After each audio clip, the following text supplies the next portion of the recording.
Vivienne Marlowe's voice cut through the phone line like a scalpel through silk. $340 million for a company limping along at 11.2% growth when they'd promised 18. The spreadsheet didn't lie, and neither did she. Mr. Patterson, your valuation assumes performance you haven't delivered in 3 quarters. I'm offering $280 million. Final. She ended the call before he could counter. The merger would close by Friday, another trophy for the woman Forbes called the Ice Queen of Seattle. Vivienne set the phone down with surgical precision, removed the Louboutin heels that had carried her through 14 hours of conquest, and walked barefoot across Persian rugs worth more than most people's cars. Floor-to-ceiling windows transformed her corner office into a glass cage 43 stories above the city. Seattle glittered below like scattered diamonds on black velvet, beautiful and untouchable as everything else in her carefully constructed world. The view cost 7 figures in annual rent, worth every penny to feel this high above the mess of ordinary human existence. But tomorrow marked 5 years. 5 years since the sky opened up and swallowed the only things that mattered. Her reflection stared back from the darkened glass, a ghost in a charcoal suit hair escaping its severe bun makeup, smeared at the corners where she'd pressed too hard trying not to feel. 43 floors up, and she still couldn't get high enough to escape January 16th. The music started without conscious decision. Chopin's Nocturne in C-sharp minor, the piece Nathaniel used to play on Sunday mornings while Hazel danced in her pajamas. Vivienne's phone sat on the conference table, the melody filling the empty office with ghosts. She moved into the center of the room, arms wrapping around her own shoulders, because there was no one else to hold. Dancing alone at midnight in the place where she spent more time than anywhere because home meant preserved bedrooms and photographs of people who would never age. Here, at least, the loneliness had a purpose. Here, she could pretend the emptiness was strategy rather than survival. The tears came silently. She'd learned to cry without sound years ago. 18 floors below. Garrett Sullivan sat in his decade-old Honda Civic in the mostly empty parking garage and stared at his phone. 10:47 p.m. Cooper would be asleep on Mrs. Brennan's couch by now. The fourth-floor neighbor who never asked why a 7-year-old spent so many evenings watching Korean dramas with a 68-year-old widow instead of his own father. The Jensen file sat on his passenger seat, 30 pages of acquisition analysis due at 8 tomorrow morning, because his manager Marcus didn't care that mornings started at 5:30, with a small boy who needed breakfast and shoelaces tied, and a 12-second hug that measured love in Mississippis, 1 Mississippi, 2 Mississippi, all the way to 12, because that's how long Claire used to hold Cooper before school. And if they kept counting, maybe she wasn't really gone. Maybe love could be quantified and preserved, like specimens in formaldehyde. Garrett grabbed the file and headed back into Marlowe Corporate Solutions, the building where he'd worked for 4 years in Cube 7B, without anyone remembering his name. The security desk was empty after 9. The elevator hummed its lonely ascent to the 7th-floor motion sensors, clicking off at 9:00 p.m. sharp because the company prided itself on sustainability and energy conservation and all the buzzwords that looked good in annual reports to shareholders who'd never walked through darkness to retrieve forgotten work. His cubicle waited exactly as he'd left it. Coffee mug with brown rings fossilized into ceramic.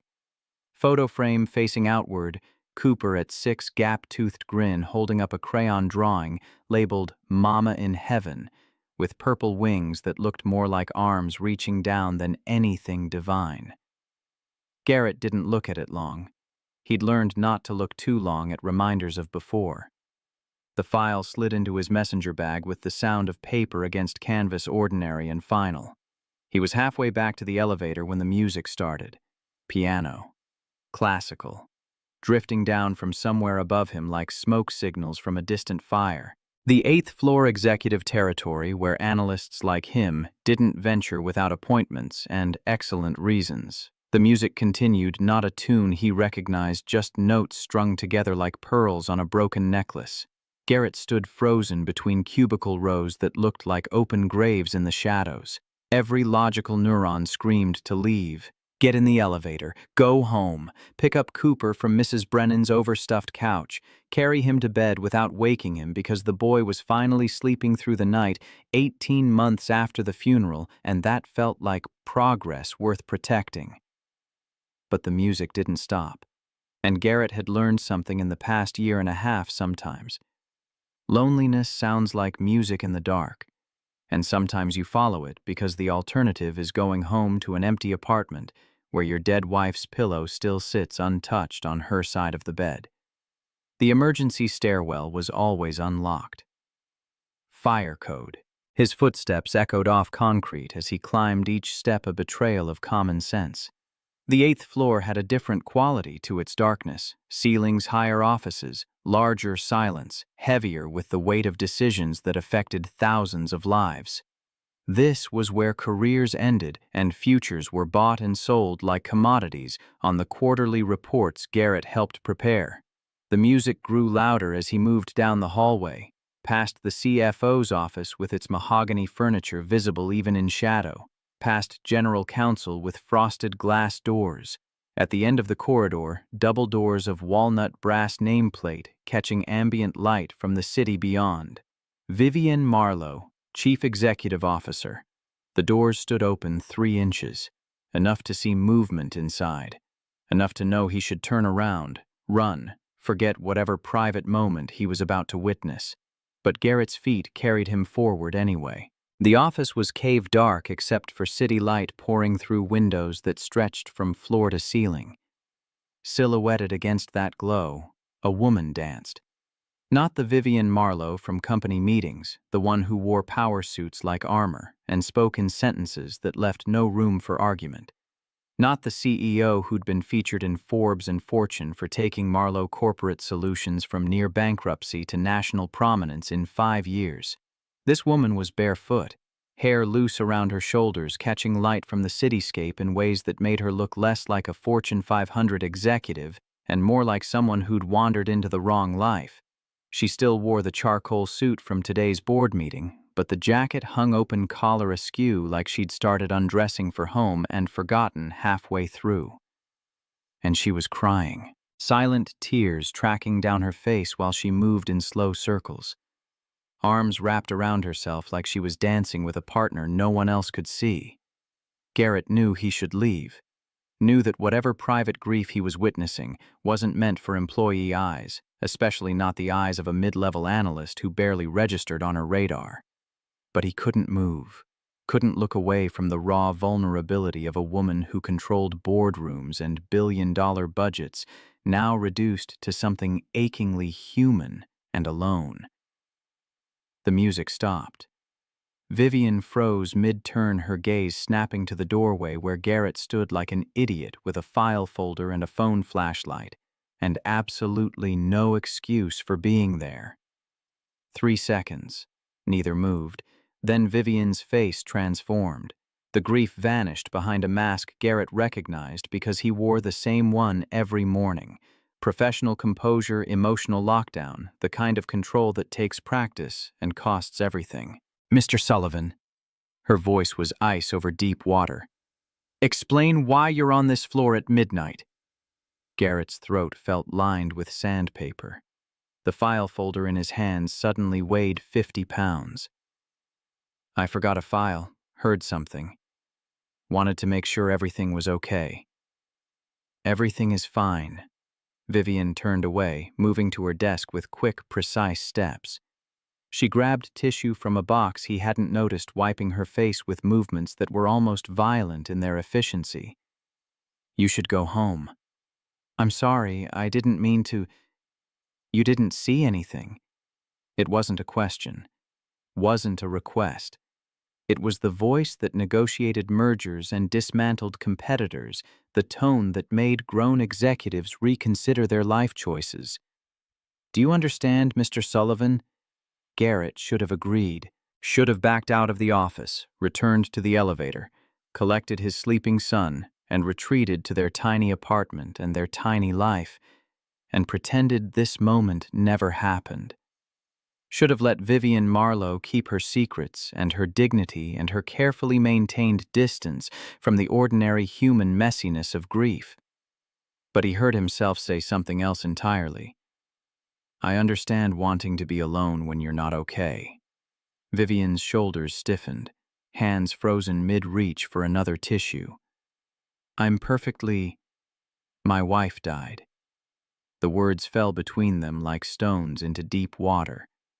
Garrett hadn't planned to say it, hadn't told anyone at work except HR, and then only because he'd needed bereavement leave and flex scheduling for single-parent emergencies. Most people at Marlowe Corporate Solutions thought Claire had left him. Easier to believe in divorce than tragedy. Easier to gossip about failed marriages than face the randomness of death. Vivienne turned slowly, and something had shifted in her eyes, the ice cracking just enough to reveal dark water beneath. When, 18 months ago, June 2024, car accident. Black ice on I-5. Semi-truck didn't brake in time. Garrett stopped, swallowed hard against the memory of the police officer at his door, the specific kind of knock that announces the end of worlds. She was coming home from her mother's house with groceries. Our son was supposed to be with her. I'd kept him home at the last minute because he had a cold. I'm sorry. Vivian's voice had lost its edge, not soft exactly, but no longer sharp enough to cut. I'm very sorry. Everyone at work thinks she walked out. I don't correct them. It's easier than explaining why I need to leave by 5:30, why I can't do the happy hours or the team-building weekends. Garrett met her gaze across the darkened office. Single dad sounds like a choice. Widower sounds like pity. Vivian finished quietly. Yeah. They stood in silence, two strangers connected by nothing except shared understanding of a pain most people couldn't fathom. The city glittered beyond the windows, indifferent to the small human tragedies playing out in its towers of steel and glass. Garrett should leave now, should exit with dignity intact and return to his life below the 8th floor where executives were distant figures who made decisions that trickled down like rain. But Vivian was still barefoot, still had tears drying on her face, still looked like someone who'd been caught in a private moment of absolute vulnerability and wasn't sure how to recover. Can I ask? Garrett hesitated. Why were you dancing? Vivian's jaw tightened. The mask started to reform ice crystallizing over water. That's not your concern. You're right. I'm sorry. He turned to leave, but her voice stopped him. 5 years ago today. Garrett looked back. Vivienne stood framed by the windows, the city lights behind her making her look small, despite the power she wielded, despite the corner office and the fortune profile and the reputation that preceded her into every room. 5 years ago today, my husband and daughter were killed in a plane crash. Small aircraft, pilot error, mechanical failure. The NTSB report had multiple contributing factors, but the result was the same. I lost them both. The air left Garrett's lungs. I didn't know. I'm so sorry. No one knows. Not here. Vivian's hands curled into fists at her sides, knuckles white even in the dim light. I took 2 weeks after it happened, then came back to work and rebuilt this company from near bankruptcy into what it is now. People think I'm focused, driven, ruthless. They don't know I'm just... She stopped, shook her head, but Garrett understood the words she couldn't say. Running, hiding, surviving by refusing to feel anything except the clean lines of spreadsheets and profit margins. I can't be at home tonight. Vivian's voice cracked slightly. Can't stand in that house with their pictures on the walls and their rooms preserved like museums and the silence that sounds like screaming. So I come here, and dance. My daughter loved to dance, Garrett said softly, then corrected himself, because the tense mattered because words had weight. Your daughter. You said Hazel. She was 6. Vivian's voice carried the careful control of someone who'd practiced saying dead names without breaking. She'd make me dance with her in the kitchen while dinner cooked. I'd tell her I was too busy, had calls to make, reports to finish. She'd grab my hands and say, Mama, busy is just scared of fun. So I'd dance with her. Nathaniel would join us, and for 5 minutes everything else would disappear. Garrett's chest ached with recognition. Cooper, my son, he does this thing where he hugs me for exactly 12 seconds every morning. He counts out loud. I asked him why 12, and he said it's because that's how long Mama used to hug him before school. They keep us tethered, or they keep us sane, Vivian whispered. Or insane. Some nights I'm not sure which. The music on her phone had looped back to the beginning, Chopin filling the office with melody that sounded like remembering. Garrett took a careful step into the office, crossing the threshold from hallway to inner sanctum, from appropriate distance to something dangerous and necessary. I don't know how to do this, he admitted. The being okay part, the moving forward part. Everyone says time heals, but time just makes you better at hiding. Yes. Vivian turned to face him fully, and in the city-lit darkness her eyes looked less like ice and more like deep water that might hold warmth if you could reach far enough down. People think strength is not breaking. They don't understand that sometimes strength is breaking in private and then reassembling yourself enough to function in public. Over and over. Every single day. Is that what you're doing? Reassembling? Trying. She gestured to the office around them, the mahogany desk, the leather chairs, the abstract art on walls that cost more than Garrett's annual salary. This is my workshop where I put the pieces back together before I face the world again. Garrett thought about his own reassembly process. The early morning routine with Cooper that kept him moving forward, breakfast backpack shoelaces, the 12-second hug that measured love in heartbeats. The spreadsheets and financial models that gave him problems with clear solutions.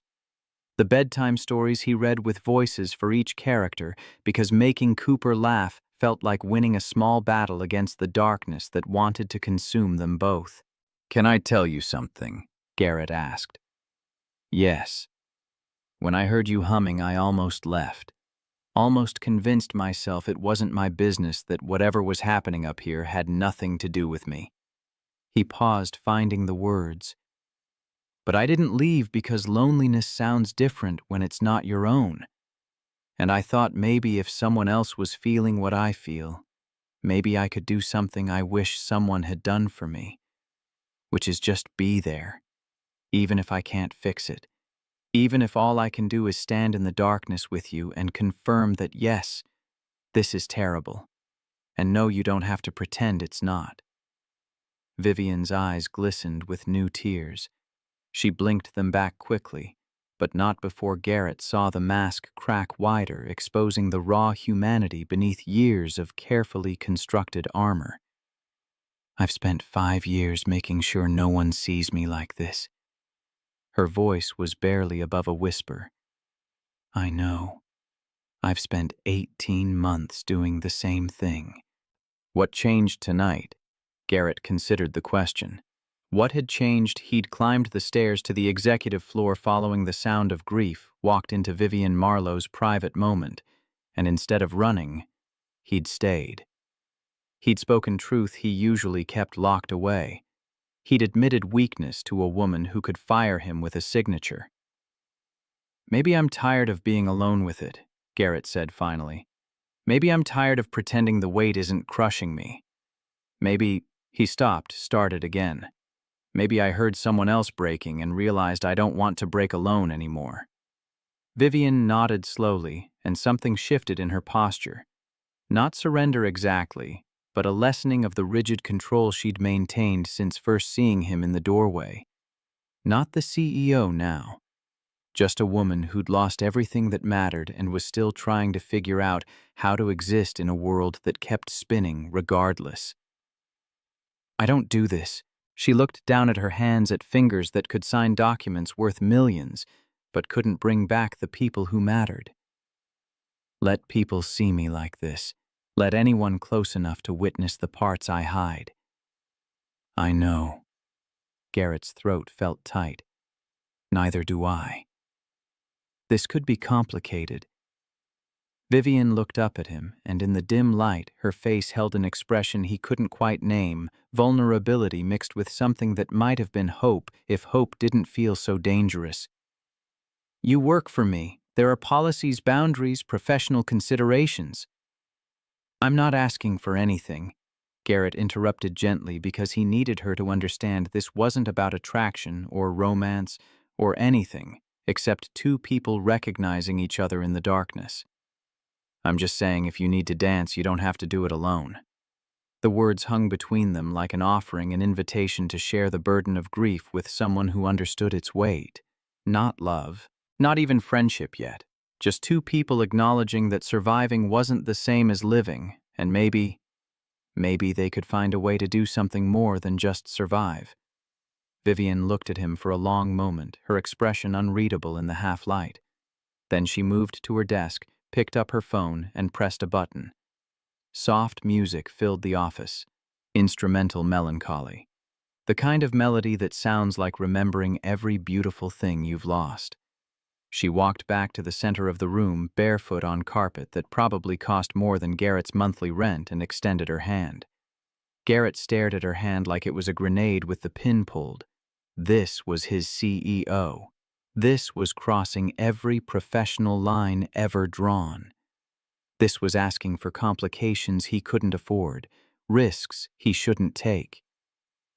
You said I don't have to dance alone, Vivian said softly, hand still extended between them, like a bridge over dark water. So don't make me. Every logical part of Garrett's brain screamed warnings. This was Vivian Marlowe, Ice Queen of Seattle woman who controlled budgets worth more than small nations. This was his boss separated from him by 3 levels of management and an economic canyon so wide it might as well be the Grand Canyon. This was dangerous in ways he couldn't even articulate, risks that went beyond professional consequences into territory he wasn't ready to map. But Claire's voice echoed in his memory. Life's too short to play it safe, Garrett. Dance when someone asks. Love while you can. Don't wait for perfect moments, make them. He took Vivian's hand. They moved slowly, awkwardly at first. Neither of them were dancers. Just two broken people shuffling in circles to music that sounded like sorrow given melody. Vivian was shorter than Claire had been, her hand smaller in his, her grief a different texture, but the same impossible weight. I don't know what I'm doing, Garrett admitted, his voice rough with emotion he usually kept buried. Neither do I. Vivian's response came quiet and honest. I haven't danced with anyone since that night in the kitchen with Hazel and Nathaniel. Haven't wanted to. Haven't been able to. What changed tonight? Maybe the same thing that changed for you. She looked up at him, and in the darkness her eyes held depths he hadn't expected, pain he recognized, because he carried the same weight. Maybe I'm tired of being alone with it too. They swayed in silence, and Garrett felt the kind of connection he hadn't experienced since Claire died, the bone-deep recognition of another human being who understood pain without needing it, explained who knew that grief wasn't something you got over, but something you carried. And some days it was heavier than others. The music wrapped around them like a cocoon. Chopin's Nocturne, speaking the language of loss they both knew fluently. They were dancing with ghosts, both of them moving to rhythms set by loved ones who weren't there anymore, but whose absence shaped everything. The song ended. Another began. They kept moving. My board would lose their minds if they saw this, Vivian said, and there was almost a laugh in her voice, dark and unexpected. The CEO dancing with a mid-level analyst at midnight in her darkened office. My coworkers already think I'm weird, Garrett replied. This would just confirm it. You're not weird. Vivian's voice held a note of something that might have been warmth, if warmth didn't require too much energy. You're real. Everyone else performs their lives. You just exist in yours. I don't have energy for performance. The truth slipped out before Garrett could stop it. It all goes to Cooper. To making sure he has breakfast and clean clothes and someone who shows up even when showing up feels impossible. He's lucky to have you. He deserves better. Deserves a parent who isn't barely holding it together. He deserves someone who loves him enough to keep trying, Vivian interrupted, and her voice carried a fierceness that surprised him. Someone who shows up every day even when everything hurts. Someone who ties shoes and makes breakfast and reads bedtime stories while carrying grief that would break most people. He deserves you, Garrett, exactly as you are. Garrett's throat closed. No one had said that to him, not the therapist Cooper's school had recommended, not the grief counselor he'd seen twice before deciding talking about it, just made it worse. Not even Mrs. Brennan, who was kind, but kept her distance from the rawness of his loss. No one had looked at him and said, "You're enough. You're doing it right. Your broken is still worthy." Thank you. He managed to push the words past the tightness in his chest. I mean it. I mean it too. Vivian's hand tightened slightly in his, a small gesture that carried enormous weight. I see parents in this building who have everything. Resources support partners, and they still outsource love to nannies and boarding schools and anyone willing to take responsibility. You're doing it alone, and you're doing it right. I don't feel like I'm doing it right. I feel like I'm drowning and trying to make sure Cooper doesn't notice. He notices. Vivian's voice went soft with understanding. Children always notice, but noticing pain isn't the same as being damaged by it. If you teach him nothing else, teach him that grief is proof of love, and love is always worth the risk. Is it? Garrett asked the question, escaping before he could stop it. Worth the risk? Because right now all I know is that loving people means losing them, and I'm not sure I'm strong enough to survive losing anyone else. I don't know yet, Vivian admitted, and the honesty in her voice was more comforting than any platitude could have been. Ask me again after tonight. After this. After choosing to be here instead of alone. They danced through 3 more songs, and with each one, the awkwardness faded into something easier. Not comfortable grief had made comfort impossible, but less painful. Shared weight was still weight, but it didn't crush quite as hard when you weren't carrying it alone. Finally, Vivian stepped back. She was crying again, but her face looked less haunted than it had when Garrett first saw her, silhouetted against the city lights. More human, more real. I should let you go home. Her voice carried exhaustion and something that might have been relief. Your son will wake up wondering where you are. He's used to me coming home late. Garrett hesitated, not wanting to break whatever spell had formed in the darkness between them. Will you be okay? I don't know. Vivian walked to her desk, movement slower now, less controlled. But I feel less alone than I did an hour ago. Me too. She picked up a business card from a holder, embossed elegant, the kind of card that probably cost more per square inch than Garrett's shoes. Her personal card with a mobile number printed below her name in understated font. If you ever need to not be alone, Vivian said, holding it out to him, call. Garrett looked at the card like it might burn him. This was crossing lines, blurring boundaries, asking for complications neither of them could afford. Are you sure that's professional? No. Appropriate? Probably not. Necessary? Maybe. Vivian's smile was sad and small and honest. I just know that tonight you did something no one else has done in 5 years. You saw me break and didn't run away. That matters. Garrett carefully tucked the card into his wallet, sliding it behind his driver's license where it wouldn't get lost. Same offer stands for you. If you need someone to dance with someone who understands why you can't be home tonight. Thank you, Vivian said simply, and in those two words Garrett heard everything she couldn't say. Gratitude and fear and desperate hope that maybe they'd found something worth holding on to in the darkness. He collected his forgotten file folder from where he'd set it on her conference table. They stood in awkward silence, two people who'd shared intimate grief but had no script for what came next. Good night, Vivian. Good night, Garrett.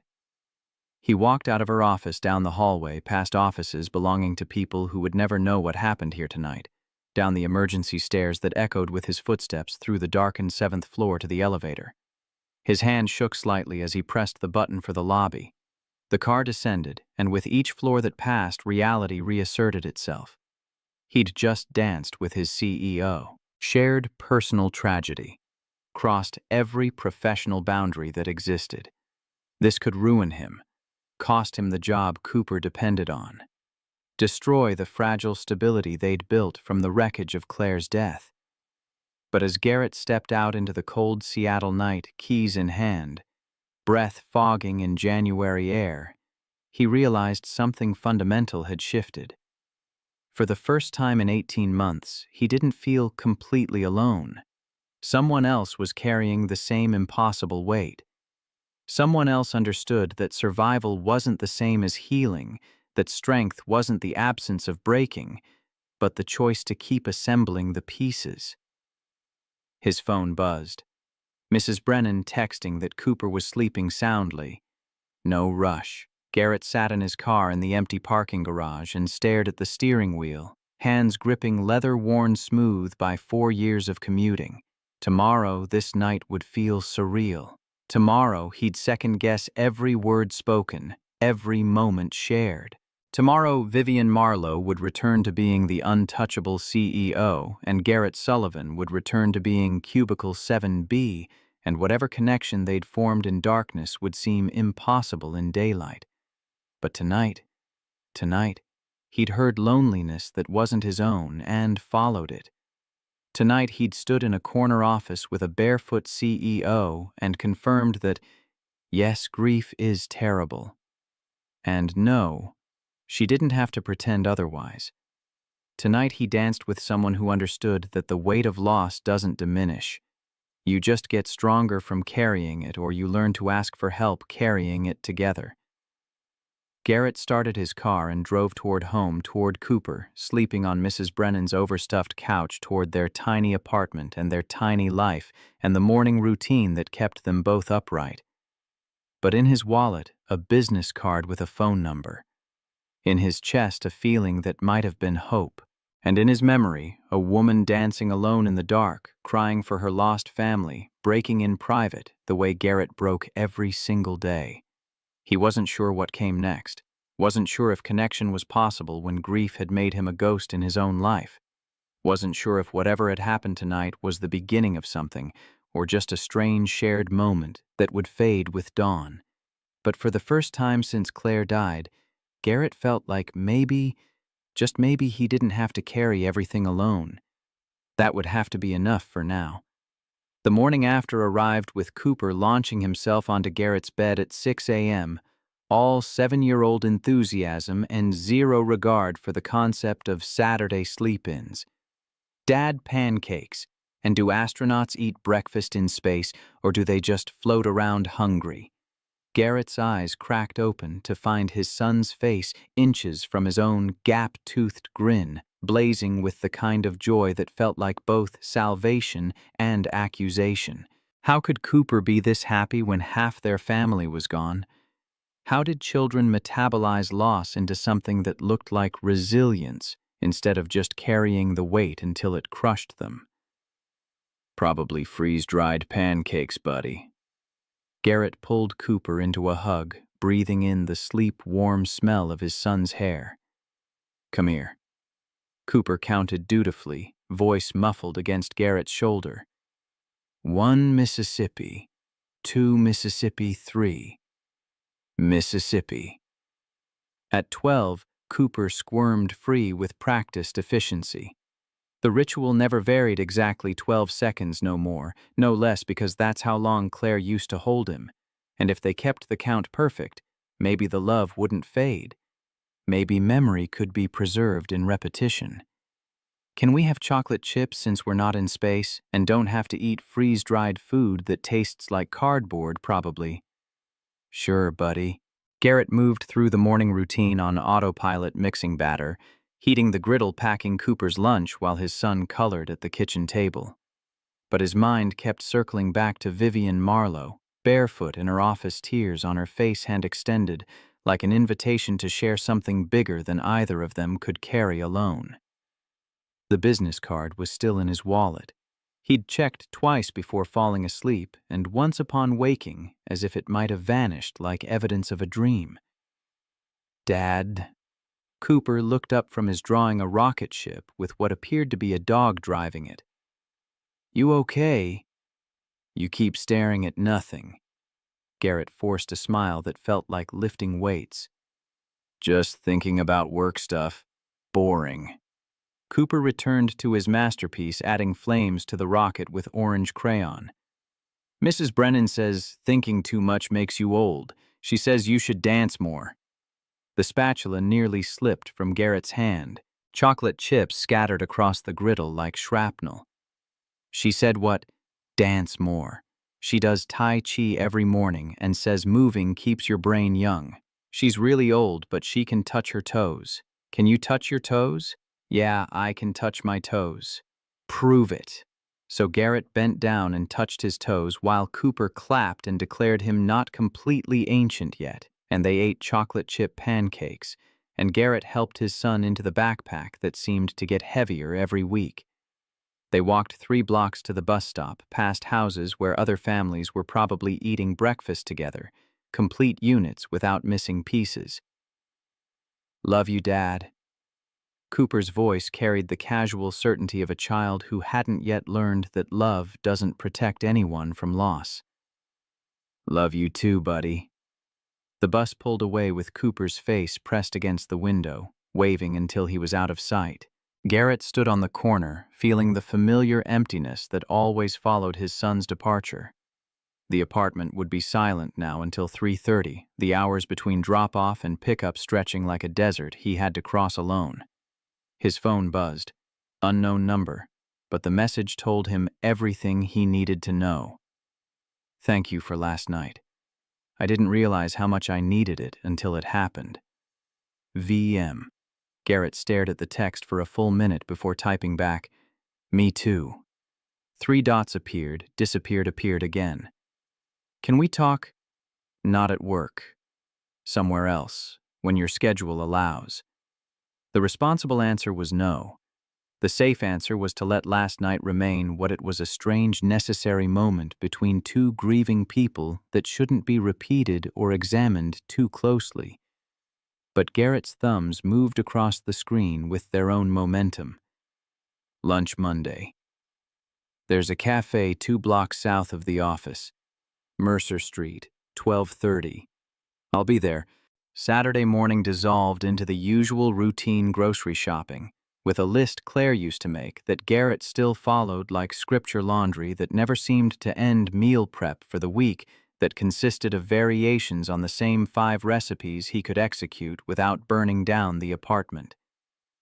Normal chaos, normal noise, the kind of normal that kept him from thinking too hard about dancing with his CEO at midnight. But Cooper asked the question over dinner Sunday night, fork pushing spaghetti around his plate with the concentration of a child building towards something difficult. Dad, why don't you ever invite anyone to my games? Garrett looked up from his own barely touched plate. Invite who, buddy? I don't know. You never bring anyone. Jimmy's dad brings his girlfriend. Sarah's mom brings her book club. You just bring coffee and look sad. The accusation landed like a physical blow. Garrett set his fork down carefully, buying time. I don't look sad. Dad. Cooper gave him the look. The one that said, "Children see everything adults try to hide, and lying about it just insults their intelligence. You look sad all the time except when you're helping me with homework or when we're doing voices for stories. Then you look okay." "I'm okay, buddy." "You're okay-ish," Cooper corrected with the precision of someone who'd learned to measure truth in gradients. "Mrs. Brennan says okay isn't the same as really okay. She says you need friends." "I have friends." "Name one." Garrett opened his mouth, closed it. He had co-workers whose names he sometimes forgot. Acquaintances he nodded to in the hallway. People he exchanged pleasantries with in the elevator. But friends. People he talked to about things that mattered. People who knew him beyond surface-level small talk. "That's what I thought." Cooper returned to his spaghetti with the satisfaction of a prosecutor who'd just proven his case. "You need friends, Dad. Grown-up friends who aren't me." "When did you get so smart?" "I was always smart. You just don't listen when you're in your head too much." Cooper added more Parmesan with the confidence of a child who knew cheese made everything better. "So can you invite someone tomorrow? Make it less sad." "Maybe." Garrett chose his words carefully, aware he was about to open a door he couldn't easily close. "There's someone I could invite, but she's just a friend." "Okay. Nothing else. Does she like soccer?" "I don't know." "Does she like dinosaurs?" "I don't know that either." "What do you know about her?" Garrett thought about Vivian crying in her office barefoot and broken dancing with ghosts only she could see. Thought about the way she'd looked at him across the conference table Friday morning, professional and distant before texting him later with vulnerability hidden behind careful words. Thought about a woman who'd lost her husband and daughter 5 years ago and was still trying to figure out how to exist in a world that kept spinning regardless of personal catastrophe. "I know she understands what it's like to lose someone." Garrett's voice went quiet with truth he usually kept buried. "I know she's trying to figure out how to keep going, even when everything hurts." Cooper looked up from his drawing. The dinosaur now had a basketball because why not? "Like us?" "Yeah, buddy, like us." "Then she should definitely come tomorrow." Cooper added a hoop to the dinosaur's court with green crayon. "We're good at keeping going even when things hurt. Maybe we can teach her." Garrett's throat closed around words he couldn't articulate. His 7-year-old son, who'd lost his mother and learned to count love in Mississippi seconds, thought he could teach someone else how to survive. The resilience of children was either beautiful or heartbreaking, and Garrett still hadn't decided which.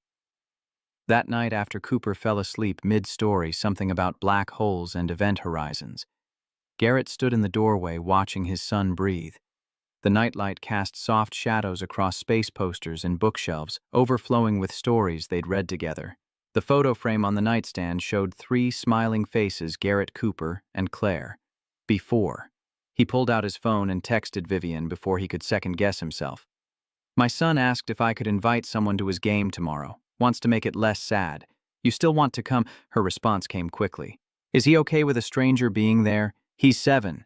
Everyone's a potential friend until proven otherwise." "Then yes. What should I bring?" "Just yourself. Maybe coffee if the concession stand is closed. It's kids' soccer, not a board meeting." "I don't know how to do kids' soccer." "And neither do I." "We'll figure it out together." There was a longer pause before her next message appeared. "Thank you for this, for letting me try." "Thank you for showing up." Garrett put his phone away and returned to Cooper's doorway. His son shifted in sleep arm, reaching out for the stuffed astronaut Claire had given him for his 5th birthday. The gesture was unconscious automatic muscle memory of comfort that transcended waking consciousness. "We're trying something new, buddy," Garrett whispered to his sleeping son. "Not sure if it'll help or make everything worse, but we're trying." Saturday morning arrived with clear skies and Cooper's boundless excitement about the game and the possibility of someone new watching him play. They drove to the Beacon Hill recreation fields where kids in oversized jerseys chased soccer balls with more enthusiasm than skill every weekend. "Is your friend coming?" Cooper asked for the 5th time in 20 minutes. She said she would. "Why, what's her name again?" "Vivian." "That's fancy." "Is she fancy?" Garrett thought about Vivian in her corner office with city views and crystal decanters, then thought about her barefoot and crying, stripped of every defense. "She's complicated." Complicated fancy or complicated normal? Both, maybe. Cooper pulled on his cleats with determination. "That doesn't make sense, Dad." "I know." They walked to the field where other families were already gathering, parents with travel mugs and folding chairs, siblings complaining about having to watch boring soccer grandparents with cameras ready to document every moment. Complete family units that made Garrett's chest ache with envy and grief in equal measure. He found his usual spot on the bleacher's 3rd row left side, close enough to see but far enough to avoid the competitive parents who screamed instructions at 7-year-olds like they were coaching the World Cup. His coffee sat untouched in his hand, more prop than beverage. 8:45. 15 minutes until game time. Vivian said she'd be here, but maybe she'd changed her mind. Maybe the reality of attending a children's soccer game with an employee seemed too strange in daylight. Maybe, "Is this seat taken?" Garrett looked up and almost didn't recognize her. Vivian Marlowe wore jeans and a simple sweater, hair pulled back in a casual ponytail, sunglasses hiding her eyes. No makeup he could detect, no power suit, no visible armor. She looked like any other parent showing up to watch kids chase a ball around a field. "No." Garrett managed, throat suddenly dry. "It's free." She sat beside him, not too close, but near enough that he caught the scent of her perfume. Something subtle and expensive that probably had a French name he couldn't pronounce. Near enough to feel the warmth of another human body, solid and real in the cool morning air. "I wasn't sure what to wear." Vivian's voice carried uncertainty he'd never heard in the office. "I haven't been to a children's sporting event since 5 years." Garrett finished quietly. "Yes." They sat in silence as the field filled with tiny humans in oversized jerseys. Cooper was number 7, easy to spot by the way he waved at Garrett every 30 seconds, with the enthusiasm of someone discovering his father anew each time. "Which one is yours?" Vivian asked. "Number 7, the one who can't stop waving." "He looks happy." "He is mostly." Garrett waved back, and Cooper's grin threatened to split his face. "He has his moments bedtime when he asks if Mama can see him from heaven, mornings when he counts the seconds in our hugs. But yeah, mostly he's happy." "Kids are resilient like that." Vivian's hands tightened around her own coffee cup knuckles, white against the cardboard. "Hazel was like that. Always smiling, always moving. She could find joy in everything. Puddles, cardboard bogs, the sound of rain on windows." She paused, breath catching. "I envied that. The ability to be happy without trying." The whistle blew and chaos erupted on the field. Kids chasing the ball in a swarm, colliding with each other, occasionally remembering they were supposed to be playing soccer. Cooper got control briefly before another kid stole it, and he laughed like it was the best thing that had ever happened. "He's terrible," Garrett said with more affection than criticism. "They're all terrible." Vivian's voice held something that might have been warmth. "It's beautiful." They watched in comfortable silence, and Garrett felt something ease in his chest that had been tight for 18 months. This was normal. This was life happening without grief crushing every moment. This was 2 people sitting in sunshine watching children play, and for a few minutes, that was enough. Halftime came with Cooper sprinting to the bleachers, breathless and grinning. "Dad, did you see my pass? Did you see it?" "I saw it, buddy. Great job." Cooper turned to Vivian with the fearlessness only 7-year-olds possess. "Are you my dad's friend?" "I am. I'm Vivian." "I'm Cooper. Did you like my pass?" "It was very impressive." It was mostly luck, but Coach says sometimes luck counts. Cooper bounced on his toes, energy radiating from every pore. Dad says you're learning how to keep going when things hurt. Do you want some goldfish crackers? Goldfish help everything. Vivian's composure cracked like ice under pressure. Garrett saw tears behind her sunglasses before she turned away, one hand coming up to cover her mouth. That's very kind, Cooper. Garrett's voice stayed steady, even though his own throat had tightened. But you should keep them. You'll need energy for the second half. Cooper looked between them with the uncanny perception of children who notice everything adults think they're hiding. Then he pulled the small bag of crackers from his pocket anyway and pressed them into Vivian's hand with ceremony. You can have them. Dad says being brave means trying even when you're scared. And sharing goldfish is like giving someone a little bit of brave they can eat. Vivian accepted the bag like it was made of glass, like it contained something infinitely more valuable than 99-cent snacks from the grocery store. Thank you, Cooper.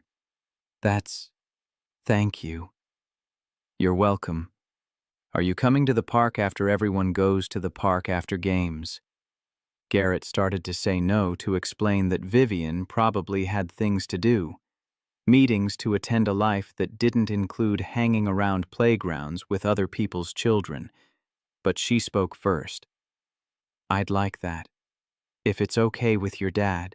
Cooper looked at Garrett with hope blazing in his eyes, and Garrett found himself nodding because his son was smiling and Vivian looked less haunted than she had in her office, and maybe Mrs. Brennan was right. Maybe they both needed this. The second half of the game passed in a blur of near misses and accidental goals. Cooper's team lost, but nobody seemed to care. The kids swarmed their parents begging for snacks and validation high on exercise and sunshine and the simple joy of running around with friends. They walked to the adjacent playground where children created elaborate imaginary worlds from monkey bars and slides. Cooper ran off with his teammates while Garrett and Vivian sat on a bench watching kids build kingdoms from wood chips and determination. Thank you. Vivian's voice was quiet enough that Garrett had to lean closer to hear. For this. For letting me be part of something normal. Thank you for showing up. They sat in sunshine while children played and the world kept spinning, and for one Saturday morning, the weight both carried felt just a little bit lighter. Not healing, Garrett understood that healing was a luxury neither of them could afford yet, but something.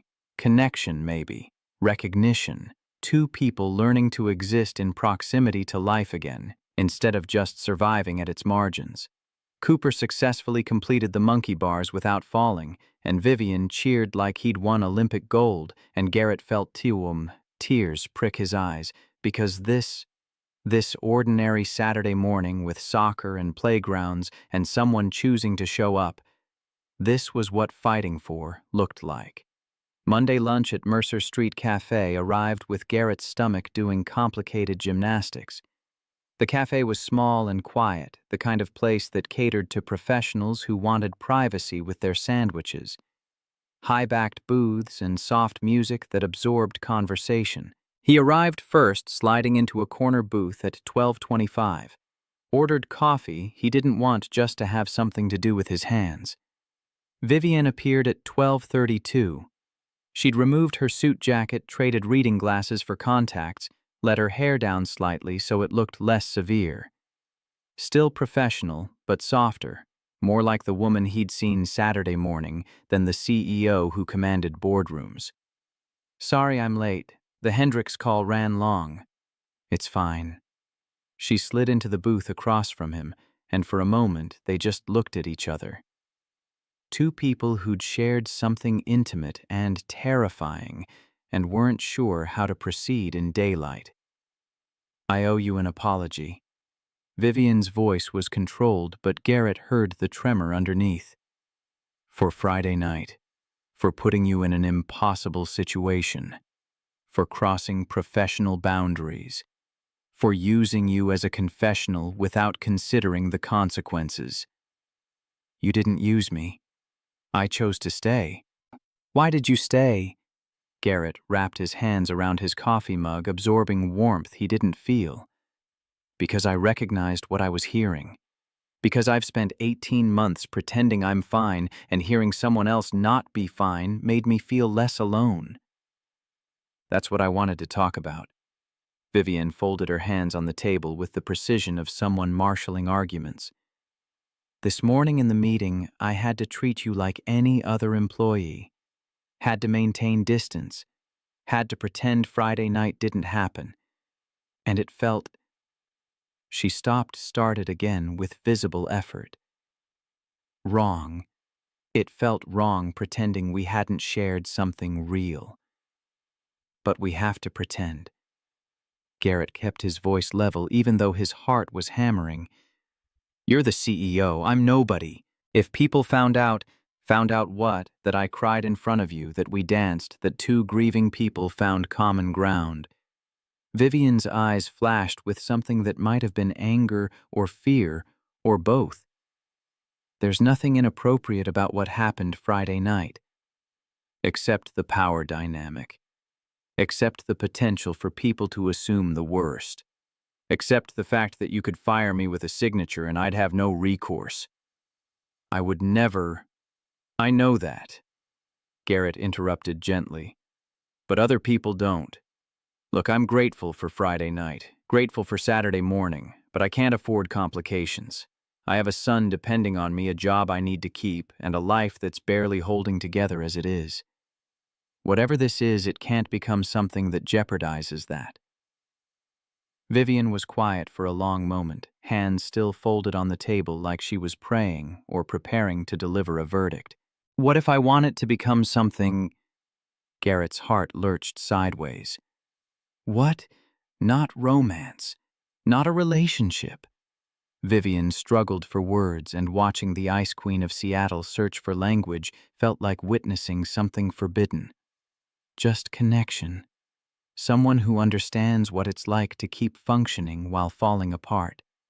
Someone I don't have to perform for. She looked down at her hands, and Garrett saw the vulnerability cost her something. I haven't had that in 5 years. Didn't realize how much I needed it until Friday night. Until Saturday morning, watching Cooper play and feeling like maybe I could exist in the world again instead of just occupying space in it. I don't know how that works, Garrett admitted. How we be whatever this is without it becoming a problem. Carefully, privately, with clear boundaries. Vivian met his eyes, and hers held a determination he recognized from board meetings. I'm not asking for anything inappropriate. I'm asking for friendship with someone who gets it. Someone who won't judge me for breaking down on hard anniversaries or needing to dance in my office because home is unbearable. Someone who understands that some days survival is the only victory that matters. And what do I get in return? The same.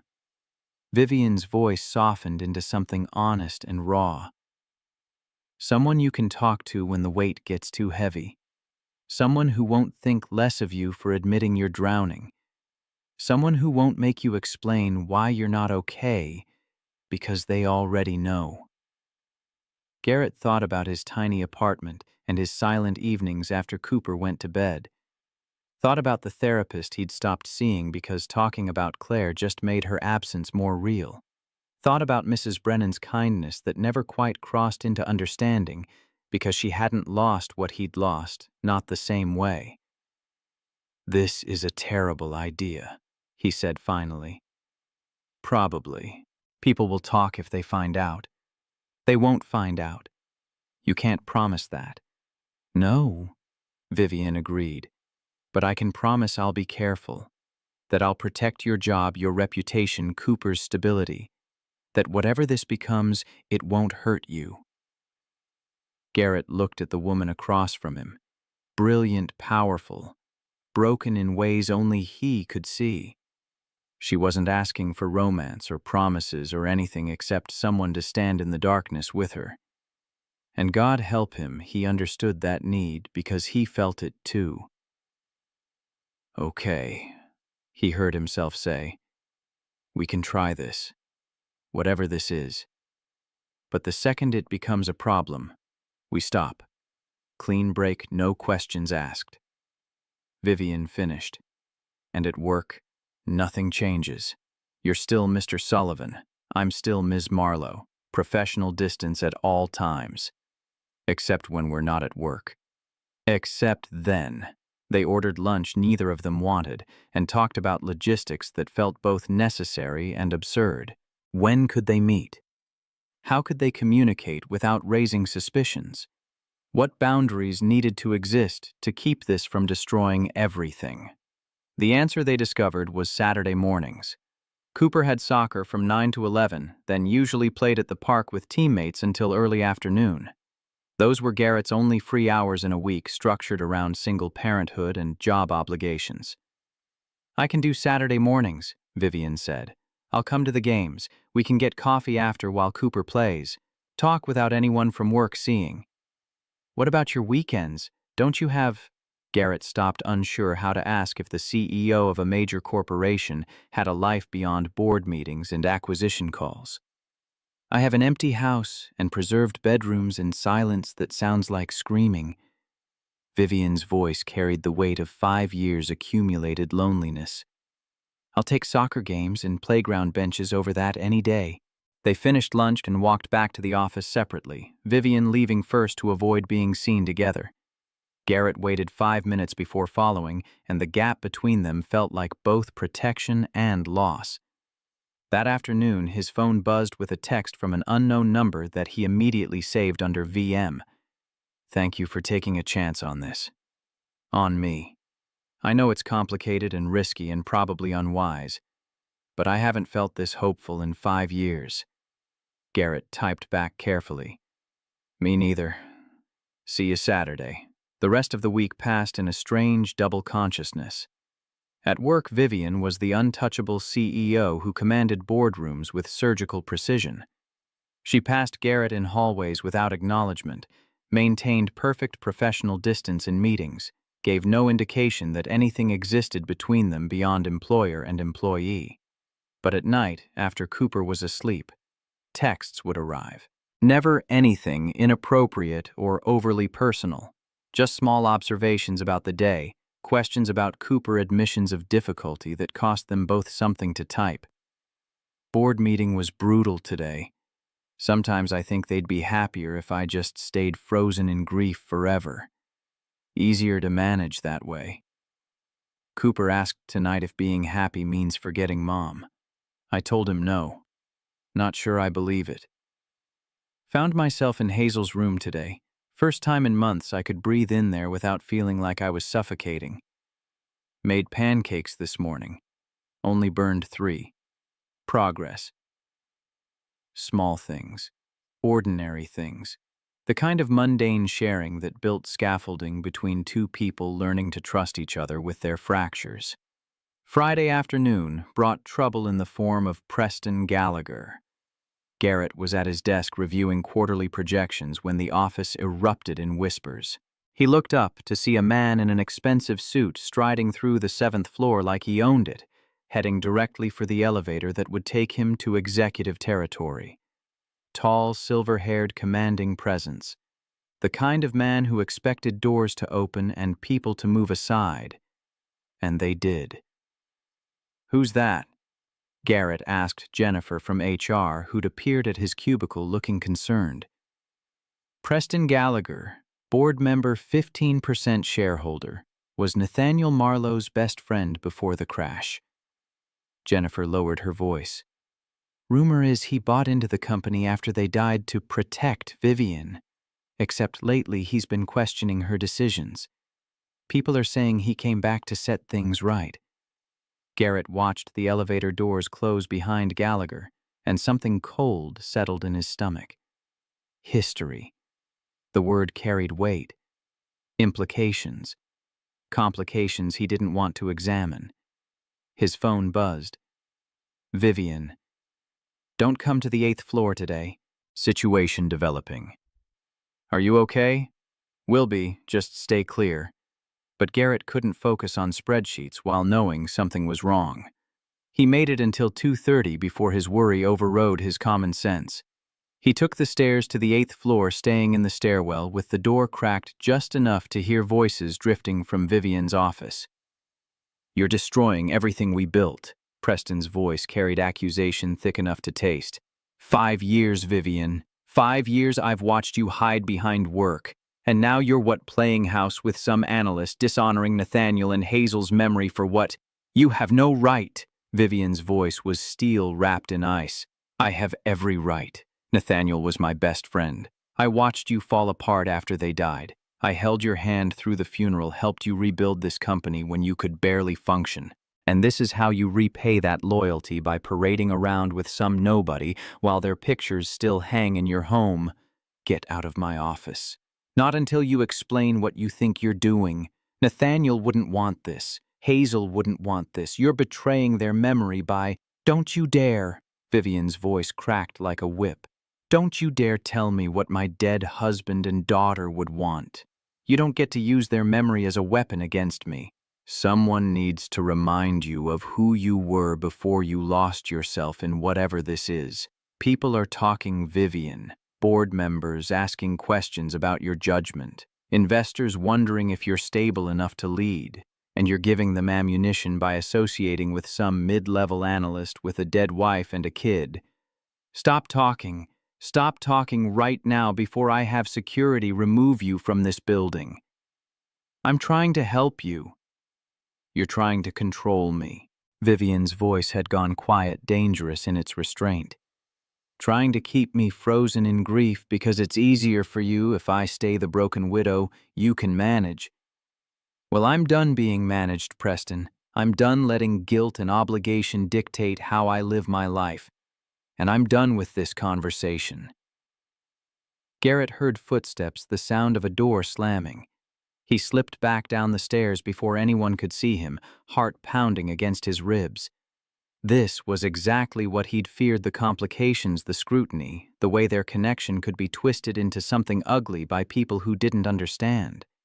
By people who thought grief had expiration dates and approved methods of recovery. He made it back to his desk and tried to work, but the numbers swam before his eyes. His phone buzzed. I'm sorry you heard that. Garrett froze. She knew he'd been there. How did you know? I saw your reflection in the window. You're terrible at hiding. A pause then. Can we talk not here?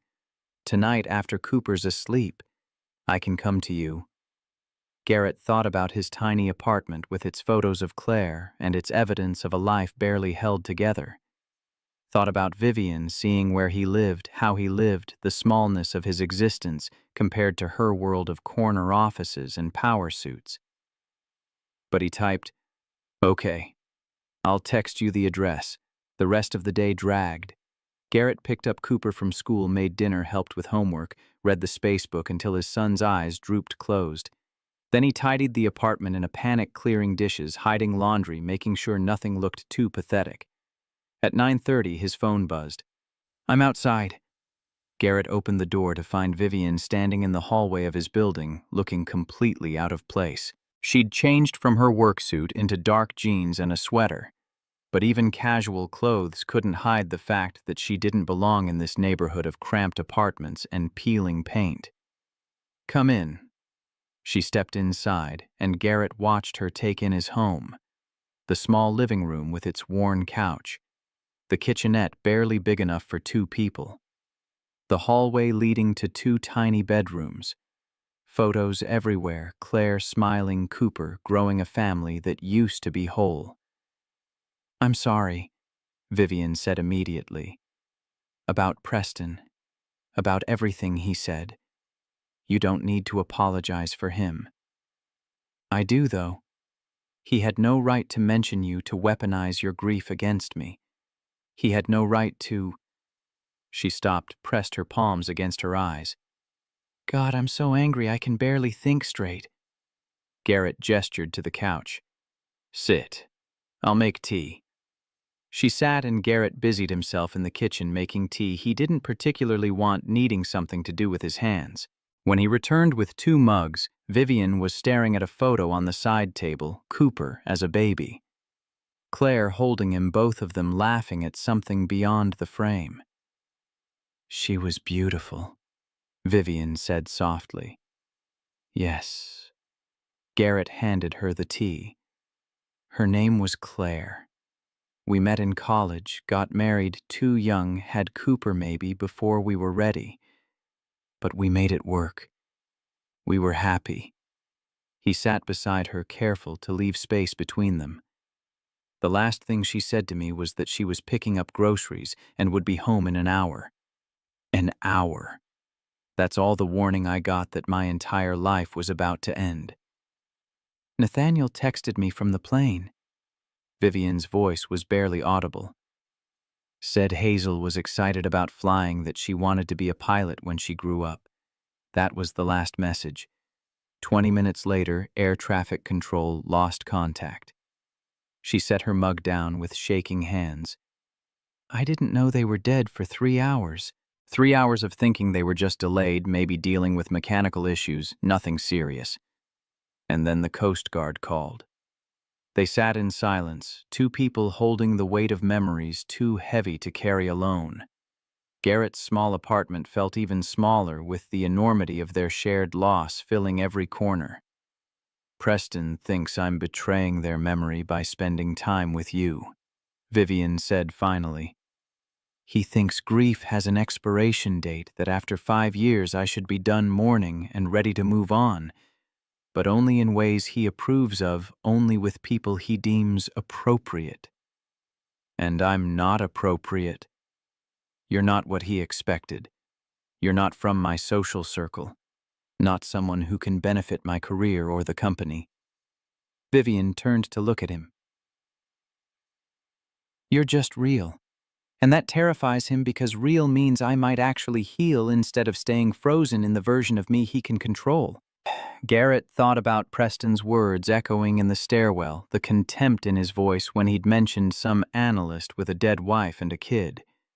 Thought about how his grief was being used as ammunition against Vivian, how their connection was being twisted into something shameful. "Maybe he's right," Garrett said quietly. "Maybe this is a bad idea. Maybe I should back off before it gets worse. Is that what you want?" "No. But what I want doesn't matter if it's hurting you." Vivian reached out and grabbed his hand, her grip surprisingly strong for someone who looked so fragile. "Listen to me. Preston doesn't get to decide how I grieve. He doesn't get to gatekeep my healing or dictate who I spend time with. He doesn't own my dead family's memory." Her voice shook with fury. "And he sure as hell doesn't get to shame you for surviving your own tragedy. He can make your life difficult. The board, the investors, let him try. I've been running this company for 5 years. I've tripled revenue, expanded into 6 new markets, maintained profit margins through 2 recessions. My performance speaks for itself." She squeezed his hand. "And if they want to fire me because I dare to have a personal life, because I dare to be human instead of a corporate robot, then I'll find another company to run." "You'd risk your career for this?" "For Saturday mornings at a kid's soccer game. I'd risk my career for the chance to feel alive again." Vivian's eyes were fierce with determination he recognized from board meetings. "And yes, that includes Saturday mornings watching Cooper play. It includes coffee and conversations and someone who doesn't expect me to be perfect. It includes having a friend who understands that some days just surviving is victory enough." Garrett wanted to believe her, wanted to think they could navigate this minefield without casualties, but he'd learned the hard way that wanting something didn't make it possible. "What happens when the board starts asking questions?" he asked. "When investors wonder about your judgment, when people start assuming the worst about why the CEO is spending time with a mid-level analyst, then I tell them the truth, that you're my friend, that we have shared experiences that created a connection, that there's nothing inappropriate about 2 grieving people supporting each other." Vivian's jaw set stubbornly. "And if they don't like it, they can take their concerns and shove them somewhere anatomically uncomfortable." Despite everything, Garrett almost smiled. "That's very professional. I'm off the clock. Professional went out the window the moment Preston started weaponizing dead children. They sat together on the worn couch, still holding hands, and Garrett felt the world shift slightly on its axis. This wasn't just about Saturday mornings anymore. This was about choosing to be visible, to be vulnerable, to risk everything, for the possibility that connection might be worth the cost. Cooper asked if you're going to keep coming to his games, Garrett said quietly. What did you tell him that I'd ask you? I want to keep coming. Vivian's voice was steady now, decision made. If that's still okay, if I haven't made everything too complicated. Garrett thought about his son's smile when Vivian showed up, the way Cooper shared his goldfish crackers like they were precious treasure, the 7-year-old wisdom about being sad. Meaning, you remember people, right? Thought about how Vivian made him feel less alone, how Saturday mornings had become something worth waking up for. It's okay, he said. It's more than okay. Thank you for not running away, for not deciding I'm too much trouble. You're definitely trouble. Garrett allowed himself a small smile. But maybe I'm tired of playing it safe.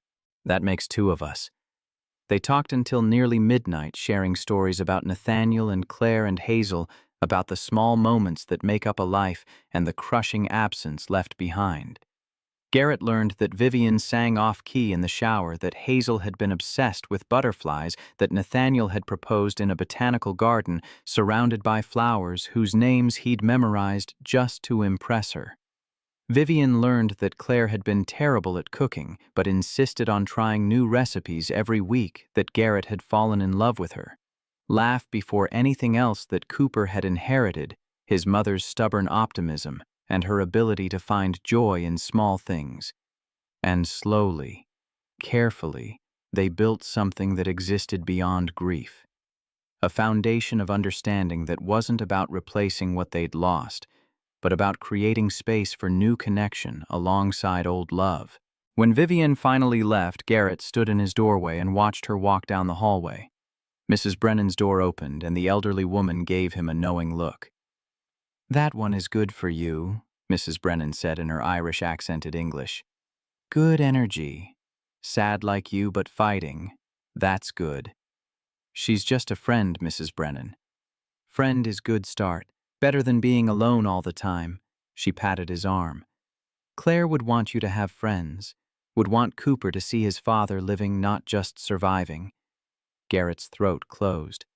How do you know what Claire would want? Because I'm old and have lived long enough to know that dead people don't want the living to stop living. They want us to remember them while we keep going. Otherwise, what's the point of love? Mrs. Brennan smiled sadly. Your friend Vivian, she knows this too. I see it in her face. She's learning to live again. You should learn together. She disappeared back into her apartment before Garrett could respond, leaving him standing in the hallway thinking about living versus surviving, and whether he'd been confusing the two for 18 months. The next morning, Garrett woke to texts from Vivian that arrived like grenades wrapped in politeness. Preston went to the board. They want a meeting. When? Today. 2 p.m. They're calling it a performance review, but we both know what it really is. What are you going to do? Fight. I've been preparing all night. Have every quarterly report, every profit margin, every successful project documented. If they want to question my judgment, they'll have to explain why my judgment has been profitable for 5 years. Do you need anything from me? Just keep being you. Keep showing up on Saturdays. Keep reminding me that choosing to live isn't betraying the dead. A pause then. And maybe say a prayer or whatever you do when you hope things turn out okay. Garrett didn't pray anymore. Stopped after Claire died, and his pleas for divine intervention went unanswered after he realized the universe didn't take requests from grieving fathers who just wanted their wives back. But he sent whatever positive energy he could muster into the void and hoped it was enough. At work, the tension was palpable. Everyone knew about the board meeting, knew Preston Gallagher had raised concerns, knew something significant was happening on the 8th floor. Ryan kept his head down and tried to focus on financial models, but his mind kept circling back to Vivian alone in that conference room, defending her right to have a personal life. At 2:15, his phone buzzed with a message from Jennifer. 3 board members just resigned. Preston Gallagher was escorted from the building by security. Garrett stared at his screen, not quite believing what he was reading. Resigned, escorted, out. What the hell had happened in that room? His phone rang. Vivienne's name on the screen.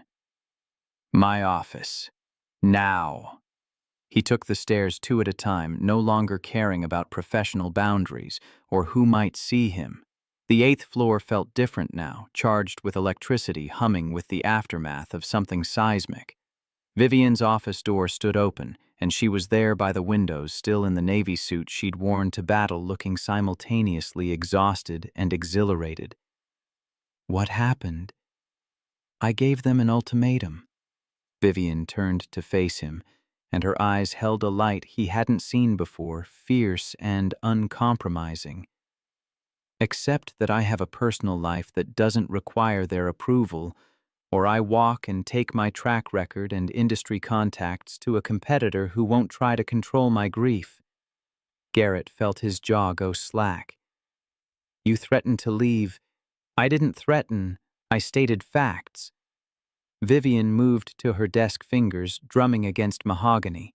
I also pointed out that HR found no policy violations in their investigation, that their demands constituted overreach into my private life, and that forcing an employee to choose between friendship and employment created significant legal liability for wrongful termination and discrimination. And they agreed. 3 of them didn't.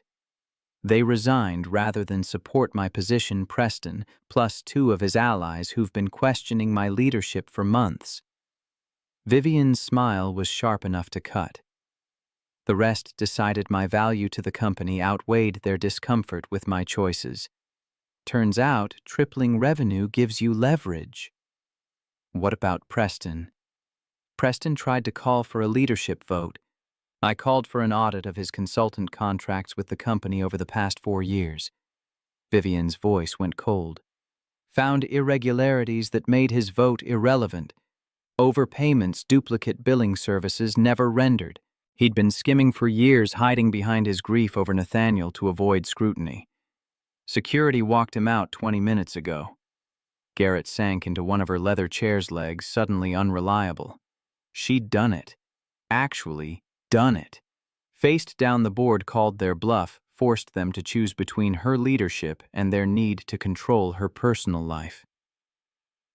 So, that's it, we won. We survived, Vivian corrected. Whether we won depends on what comes next. The remaining board is watching.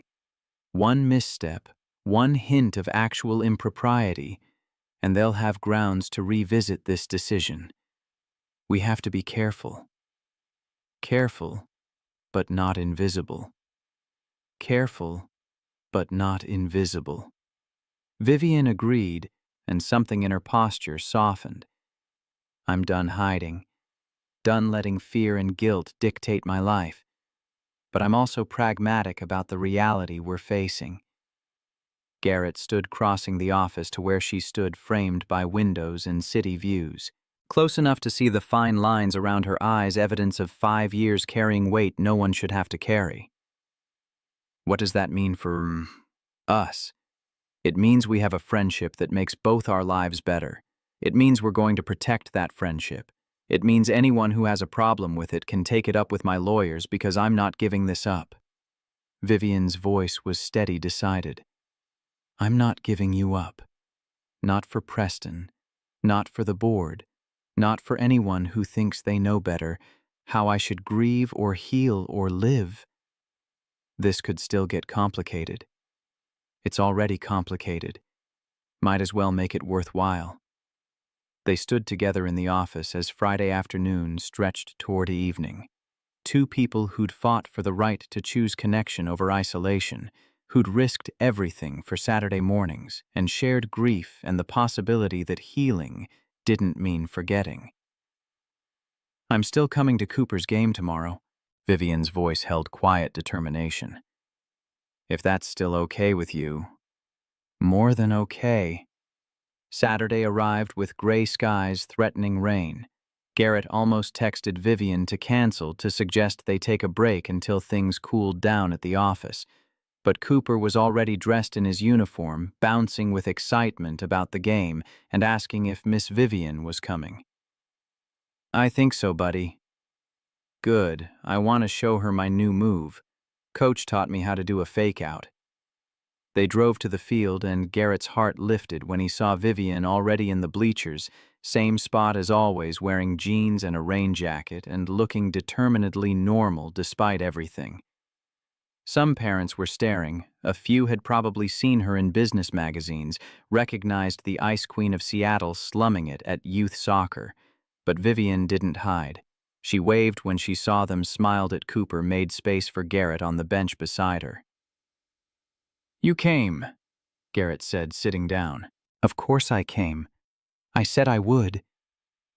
After this week, I thought maybe this week doesn't change anything. Vivian's voice was firm. Preston doesn't change anything. The board was clear my personal life is my own as long as it doesn't affect my performance. And my performance is stellar. So here I am. People are going to talk. Let them talk. I'm done letting fear of judgment dictate how I live. She turned to him, and her eyes were fierce behind her sunglasses. I spent 5 years frozen in grief because I thought moving forward meant betraying Nathaniel and Hazel. I'm not doing that anymore. I'm not letting anyone, not Preston, not the board, not random gossip steal what little peace I've found. The game started, and Cooper played with his usual enthusiastic chaos. During halftime, he ran to the bleachers demanding high fives and validation, and Vivian gave him both with genuine warmth that made Garrett's chest ache. Your fake-out needs work, Vivian told Cooper seriously. But your enthusiasm is excellent. That's what Coach says. Enthusiasm counts for a lot. Cooper grinned at her. Are you staying for the park after? If that's okay with you and your dad. Super okay, I want to show you the monkey bars. I can do the whole thing now without falling. After the game, another loss that nobody cared about, they went to the park. Garrett and Vivian sat on their usual bench while Cooper demonstrated his newfound monkey bar prowess with other kids from the team. Normal Saturday morning, normal routine, the kind of ordinary that felt like victory after the week they'd survived. This is the part I missed most, Vivian said quietly. Just existing. Watching life happen without having to control it or fix it or turn it into a quarterly report. Just being present. It's harder than it looks, Garrett admitted. Being present. My mind keeps trying to solve problems that can't be solved. Keeps trying to figure out how to be enough for Cooper when I feel like half a person. You're more than enough. Anyone can see that. Can they? Because most days I feel like I'm barely keeping it together. Like one more crisis will shatter whatever fragile stability I've built. Vivian reached over and took his hand, and Garrett realized they were being visible now in public where anyone could see, where parents from Cooper's team might notice and wonder and gossip. But Vivian didn't let go. Then we shatter together, she said simply. And we help each other pick up the pieces. That's what this is, isn't it? Two people learning they don't have to survive alone. Garrett looked at their joined hands at Cooper, laughing on the monkey bars at the gray sky that hadn't yet decided whether to rain. Looked at the pieces of a life he was slowly, painfully rebuilding, with the help of someone who understood that rebuilding didn't mean forgetting. Yeah, he said, that's exactly what this is. 3 weeks later, Saturday mornings had become routine. Vivian showed up at 9, sat with Garrett through Cooper's games, stayed for the park afterward. They grabbed coffee while Cooper played, talking about everything and nothing.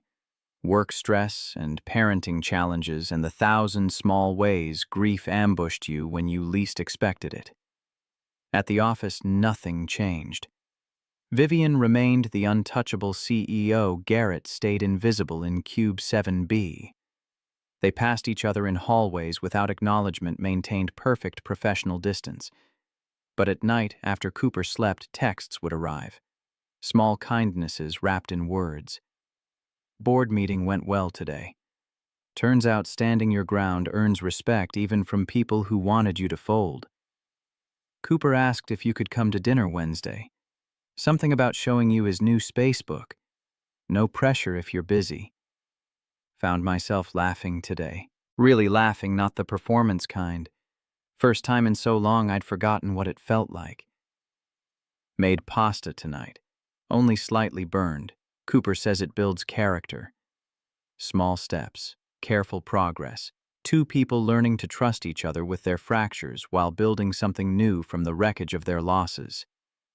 Wednesday dinner happened with Cooper as enthusiastic host, showing Vivian his spacebook collection and explaining black holes with 7-year-old confidence that the universe made perfect sense if you just paid attention. Garrett watched them interact, Vivian asking genuine questions, Cooper answering with earnest authority, and felt something shift in his chest that might have been hope. After Cooper went to bed, Vivian lingered in the living room, not quite ready to leave. "Thank you for having me." She looked around the small apartment that had become familiar over weeks of visits. "For letting me be part of this, part of your life with Cooper. Thank you for wanting to be part of it." Vivian moved to the window, looking out at Seattle's nighttime glow. "I need to tell you something, and I need you to let me finish before you respond." Garrett's stomach dropped. This was it, the moment she'd realized this was too complicated, too risky, too much. The moment she'd choose safety over connection. "Okay. When I met you that night in my office, I was planning to dance until I couldn't feel anything anymore. Until the grief consumed me completely, or I found some way to numb it." Vivian's voice was steady, but Garrett heard the tremor underneath. "I wasn't expecting someone to follow the sound. Wasn't expecting connection." She turned to face him. "These past weeks, the Saturday mornings and the friendship and Cooper's wisdom, it's been the best part of my life since the crash. The only part that feels real instead of performed." Garrett waited, sensing there was more. But somewhere along the way it stopped being just friendship. Vivian's voice dropped lower. Stopped being just shared grief and mutual understanding. And I don't know what to do with that. Don't know if I'm allowed to feel more when Nathaniel and Hazel are gone. Don't know if you're ready for more when Claire's pictures are still on your walls and her memory is still in every room. Garrett's heart was hammering so hard he thought she must hear it. "What are you saying?" "I'm saying I have feelings for you that go beyond friendship. Feelings that terrify me because they feel like betrayal and hope and grief and possibility all tangled together." She finally looked at him directly. "And I needed you to know, even if it ruins everything. Even if you can't feel the same way because you're not ready or don't want complications or—" Garrett kissed her. It wasn't planned, wasn't smooth, wasn't anything except raw and honest and necessary. He kissed her and felt 5 years of her loneliness meet his 18 months of survival. Felt grief and hope crash together in a way that hurt and healed simultaneously. When they broke apart, both were crying. "I'm terrified," Garrett whispered. "Terrified of losing someone again. Terrified of Cooper getting attached and then you leaving. Terrified that feeling this way about you means I'm erasing Claire." "You're not erasing her." Vivian touched his face gently.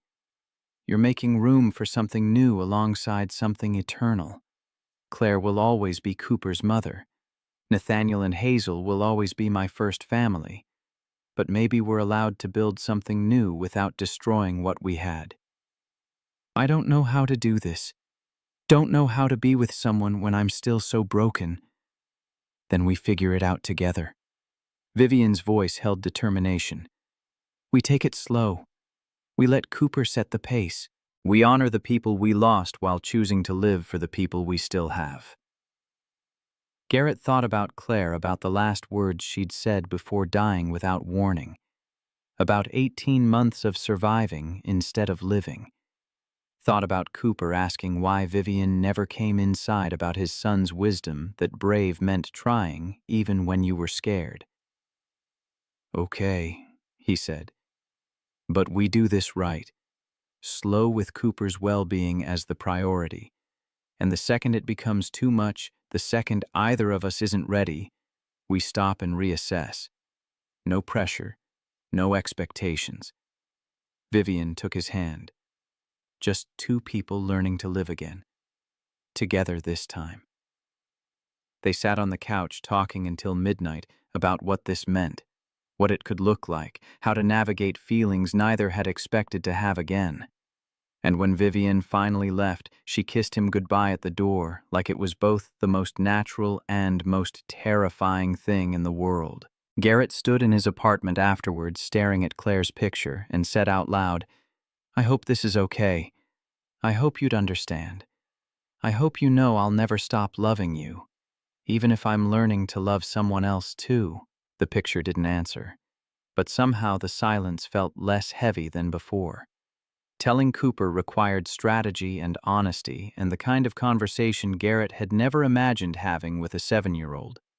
He waited until Sunday morning over pancakes when his son was alert but relaxed. "Can we talk about something important, buddy?" Cooper looked up from his chocolate chips. "Is this about Miss Vivian? How did you Dad, you smile different now, and you check your phone more. And yesterday when she left, you watched her car until it disappeared." Cooper grinned with the satisfaction of a detective solving a case. "I'm 7, not dumb." Garrett almost laughed. "Okay. Yeah, it's about Vivian. How would you feel if we tried being more than friends? Like dating. Yeah, like dating." Cooper was quiet for a long moment, pushing pancake pieces around his plate. When he finally spoke, his voice was small. "Will she try to be my new mom?" Garrett's heart broke. "Nobody, no one will ever be your mom. Mom is mom, always. Vivian has her own daughter she lost, and she's not trying to replace Hazel any more than she'd try to replace your mom. But she could be someone who cares about you, who's part of our lives in a different way. What if she leaves like Mom did?" Cooper's voice cracked. "What if I like her, and then she dies too?" And there it was. The fear Garrett felt every single day spoken with the clarity only children possess. The terror that love meant loss, that letting someone in meant risking another devastating goodbye. "I can't promise she won't leave," Garrett said honestly, reaching across the table to squeeze his son's hand. "I can't promise any of us won't get hurt or lose each other, because that's the risk of loving people. But I can promise that running away from caring about someone because we're scared doesn't actually protect us. It just makes us lonely." Cooper thought about this face serious. "Mrs. Brennan says being brave isn't not being scared. It's being scared and trying anyway. Mrs. Brennan is very wise. So if you're scared but trying anyway, that's brave." "Yeah, buddy, that's exactly what brave is." Cooper nodded slowly. "Okay. You can date Miss Vivian, but you have to promise something." "What's that?" "If you're going to love her, you have to love her for real. Not halfway, not scared love. Real love like you loved Mom." Cooper's eyes were fierce with 7-year-old conviction. "Because Miss Vivian is sad like us, and she deserves someone who's brave enough to love her all the way." Garrett pulled his son into a hug that lasted well past 12 seconds, holding on while tears ran down his face. When did Cooper get so smart? When did his little boy become wise enough to understand that real love required courage, that half measures were worse than nothing? "When did you get so smart? I was always smart." Cooper's voice was muffled against Garrett's shoulder. "You just don't listen when you're in your head too much." The first official dinner with all three of them happened the following Wednesday, and Garrett had never been more nervous about cooking spaghetti in his life. Cooper set the table with elaborate care, folding napkins into shapes that were supposed to be swans but looked more like confused triangles. When Vivian arrived carrying flowers and looking more nervous than she'd ever looked in a boardroom, Cooper greeted her at the door with ceremonial gravity. "Welcome to our home. Dad's making spaghetti because that's all he knows how to make without burning things. I made swan napkins, but they look weird, and we have a rule about dinner." "What's the rule?" Vivian asked, playing along. "Everyone has to say one good thing about their day and one thing they're grateful for. It's how we remember to notice good stuff, even when things are hard." Cooper took her hand and led her inside.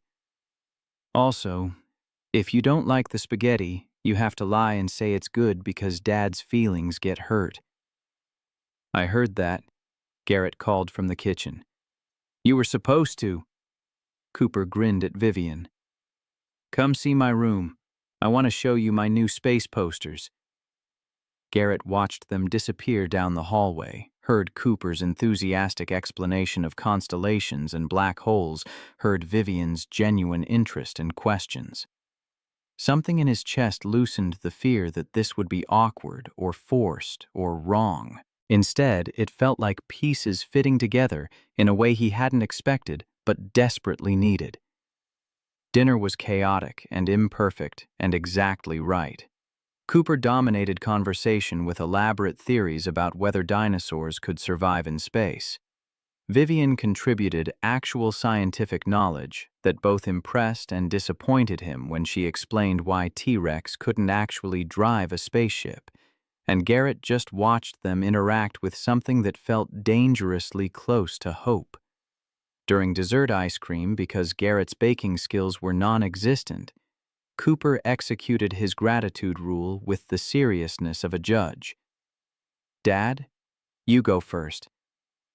"Okay. My good thing today was this dinner. My grateful thing is that you two are willing to take a chance on building something new together." "Miss Vivian's turn." Vivian set down her spoon carefully. "My good thing was being invited into your home, into your family space. My grateful thing is that you're letting me try to be part of your lives even though I don't know if I'm doing it right." "You're doing it right," Cooper said with confidence. "Now my turn. My good thing was showing you my space posters. My grateful thing is that Dad's learning to be brave even when he's scared and that you make him smile like Mom used to." The air went still. Garrett felt tears prick his eyes, saw Vivian's hand cover her mouth. Cooper looked between them, worried. "Did I say something wrong?" "No, buddy." Garrett's voice was rough. "You said something very, very right." After dinner, Cooper requested a story with all the voices, which meant Garrett had to perform an elaborate space adventure featuring dinosaurs, astronauts, and a dragon who was afraid of heights. Vivian sat on the floor next to Cooper's bed, listening with delight as Garrett made a fool of himself with sound effects and character voices. When Cooper finally drifted off mid-story, they tiptoed out together like co-conspirators. In the living room, Vivian said quietly, "Thank you for letting me be part of the. Thank you for wanting to be part of it." Garrett pulled her close, and this time there was no hesitation, no careful distance, just two people choosing to hold each other while standing in a room filled with another woman's pictures and another family's memories. Choosing to believe that life continued even after loss, that love expanded to include both the dead and the living. "Is this weird?" Vivienne looked at the photos on the walls. Claire, smiling Cooper, growing evidence of a family that had been. Being here with her watching. "A little," Garrett admitted, "but also not. I spent 5 years keeping Nathaniel and Hazel's rooms exactly as they left them, preserved like museums to people who aren't coming back. Maybe what we're doing is healthier, keeping their memories alive while making space for new life." "Is that what we're doing? Making new life?" "I hope so. The next 3 months were a study in building something new while honoring what had been lost." Vivian started joining them for dinners twice a week, her presence becoming familiar enough that Cooper would set the table for three without being asked. She learned Garrett's routines with Cooper, the 12-second morning hugs, the space books before bed, the way certain days were harder than others for reasons that didn't need explanation. Garrett learned Vivian's patterns too, the way she needed silence after difficult board meetings, how she avoided the anniversary dates of the crash, the fact that she sometimes woke from nightmares about plane engines and couldn't go back to sleep. He learned to hold her through the darkness without demanding she explain. Learned that sometimes grief needed witnessing more than solving. They were careful at work maintaining professional distance in public, while texting throughout the day, like teenagers discovering connection for the first time. Jennifer noticed and smiled knowingly, but said nothing. The board had made their position clear. Vivian's personal life was her own as long as performance remained stellar. And performance was better than ever. The real challenge came 4 months in when Vivian asked the question Garrett had been dreading. "Can I see where Hazel and Nathaniel lived?" They were at her house for the first time, a massive place in an expensive neighborhood that felt more like a museum than a home. Everything perfectly preserved, untouched, waiting for people who would never return. Hazel's bedroom had princess curtains and a bookshelf full of stories. Nathaniel's office had aviation magazines and framed photos from the flight school where he'd learned to pilot small planes. The air felt heavy with absence, thick with 5 years of refusing to let go. Garrett stood in the doorway of Hazel's room and felt the weight of Vivian's grief like a physical presence. 5 years of preservation. 5 years of treating death like a temporary absence instead of a permanent reality. "I can't change them," Vivian whispered. "Can't move anything, or donate anything, or acknowledge that they're really gone. It feels like betraying them." "It feels like the only way to keep them," Garrett said, gently understanding, because he'd done the same thing. Kept Claire's clothes in the closet for months because removing them felt like erasing her. "But Vivian, they're not in these rooms. They're in your memory, in your heart, in the way you live your life. Keeping their space frozen doesn't bring them back." "I know. Logically, I know." Her voice broke. "But emotionally, if I box up Hazel's toys or clear out Nathaniel's office, what's left? How do I prove they existed?" Garrett thought about his apartment with Claire's pictures everywhere, about how he'd initially kept everything exactly as it was because change felt like betrayal, about how Cooper had finally asked 6 months after the funeral if maybe they could donate Mom's things to people who needed them, because Mom always said helping others was important. "You prove they existed by living the life they'd want you to live," Garrett said. "By being the person they fell in love with, the mother Hazel knew the wife Nathaniel chose. By making space for new memories while honoring old ones." Vivian sank onto Hazel's bed, surrounded by stuffed animals and princess dresses. "I don't know how to do that." "Then let me help. Let us help me and Cooper. We'll go through it together."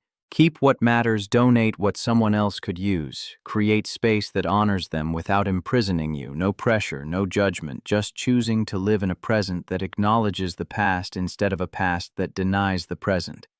It took 2 weekends to sort through Hazel's room with Cooper helping, because he understood what it meant to love someone who was gone. They kept the special stuffed animals and favorite books, the handmade drawings and photos that captured Hazel's spirit. They donated clothes to a children's shelter, toys to a hospital, princess decorations to a foster care organization. Nathaniel's office took longer because Vivian kept finding reminders, love notes tucked in books, photos from trips they'd taken, evidence of a life fully lived before it ended too soon.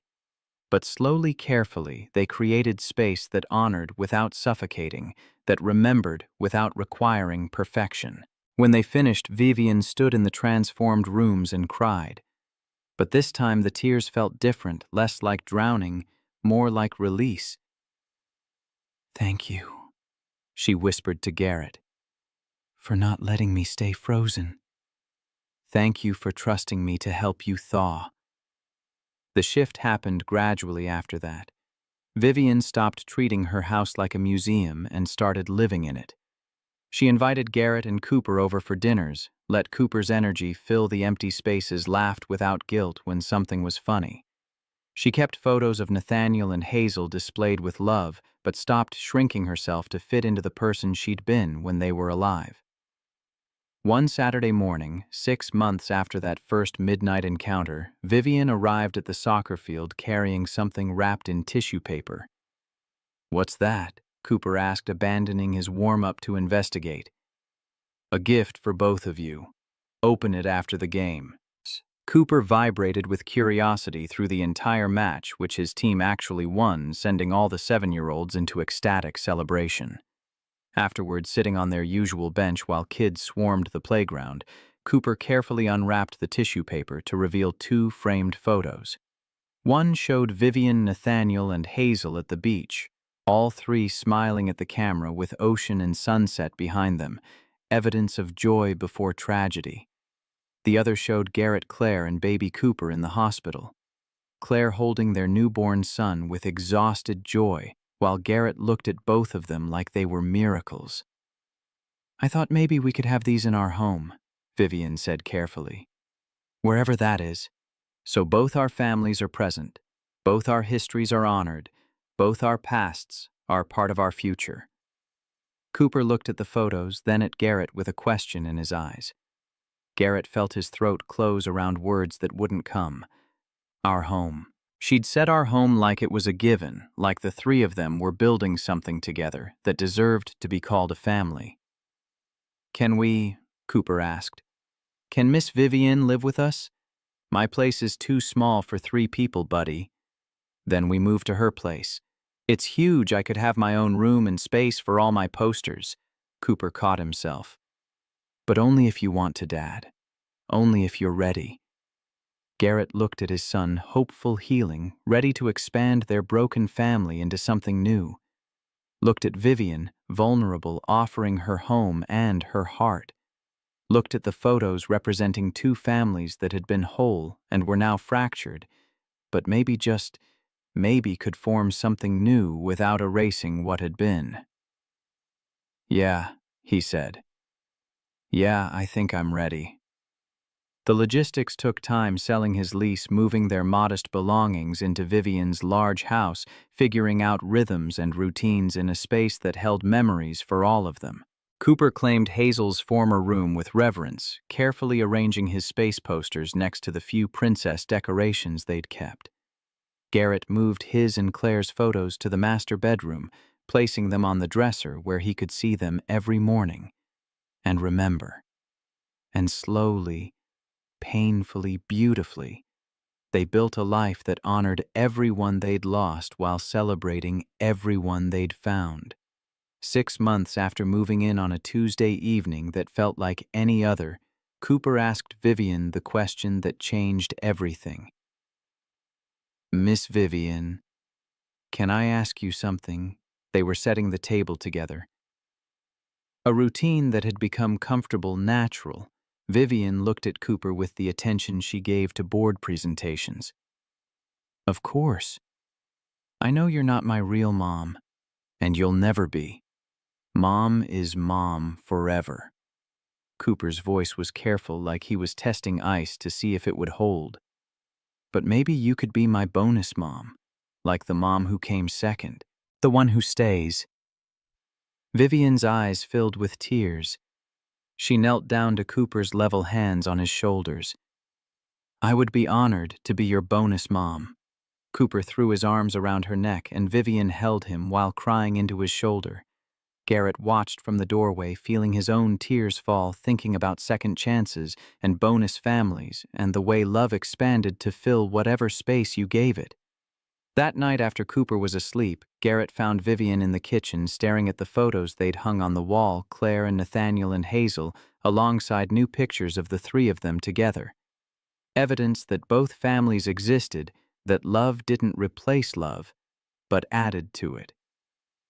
"You okay?" He came up behind her, arms wrapping around her waist. "Better than okay." Vivian leaned back against him. Cooper called me his bonus mom today. I heard. What did you tell him? That I'd be honored. That Hazel would always be my daughter and Claire would always be his mom, but maybe there's room in a heart for more than one person to love. Garrett turned her around to face him. I love you. I love you and I love Claire, and those two things don't cancel each other out. They coexist. Is that okay? It's more than okay. Vivian's voice held certainty.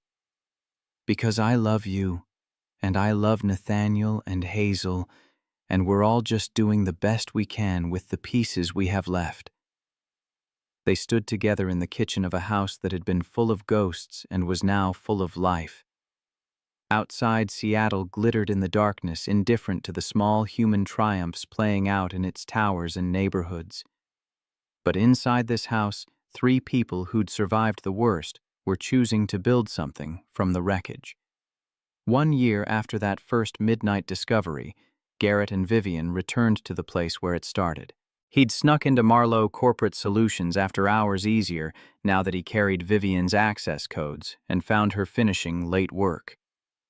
Come with me. Where, you'll see. He led her to the conference room on the 8th floor, the one with floor-to-ceiling windows overlooking the city. He'd set his phone to play the same melancholy music she'd been humming that first night, the songs she'd danced to while crying and alone and falling apart. What is this? Vivian asked. A reminder of where we started. Garrett extended his hand. You were dancing alone. I asked to join you. Everything changed.